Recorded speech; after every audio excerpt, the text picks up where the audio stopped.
வேர் வேறாய் அடவேர்த்தேனே ஒரு பால் பார்வை உரை பார்த்தேனே சிற்றின்பம் என்றதை யாருங்க சொன்னது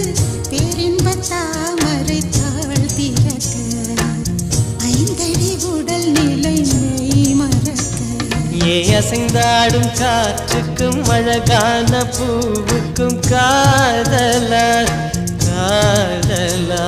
ஏ அலையாடும் கடலுக்கும் அது சேரும் மணலுக்கும் காதலா காதலா